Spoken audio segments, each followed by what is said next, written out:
समर्थ भारत व्यासपीठ जी संकल्पना सुरू झाली ती भारताला समर्थ बनवण्यासाठी सुरू झाली आणि स्वाभाविकपणे भारताला जर समर्थ करायचं असेल तर छोट्या ग्रामीण भागामध्ये जसं गाव बदल झाला पाहिजे, गावात परिवर्तन यायला पाहिजे, तसं शहरी भागामध्ये वस्तीमध्ये बदल यायला पाहिजे. आणि म्हणून आम्ही ठाणे ह्या केंद्र डोळ्यासमोर ठेवून जेव्हा याचा विचार केला तेव्हा आम्हाला लक्षात असं आलं की वाघे एस्टेटमध्ये या समाज घटकातल्या जीवनामध्ये काही बदल केले पाहिजेत आणि म्हणून वाघे एस्टेट केंद्र ठेवून आम्ही वस्ती विकासा प्रोजेक्ट त्या भागामध्ये सुरू करण्याचा विचार केला.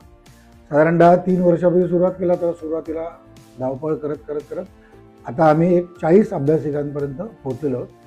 अभ्यासिका आम्ही पहिल्यांदा विषय निवडला कारण शिक्षणाच्या माध्यमातून परिवर्तन होण्यासाठी मदत होते आणि शिक्षणाच्या माध्यमातून मुलांवर चांगले संस्कार पण होऊ शकतात. त्यामुळे शिक्षण आणि संस्कार असे दोन्ही विषय त्या अभ्यासिकांमध्ये आम्ही वाघे एस्टेटच्या वेगवेगळ्या वस्त्यांमध्ये, वाल्मिकी नगर असेल, पाडा नंबर 4 असेल, अशा वेगवेगळ्या वस्त्यांमध्ये हे वेगवेगळे अभ्यासिका आम्ही तिथे चालवतो.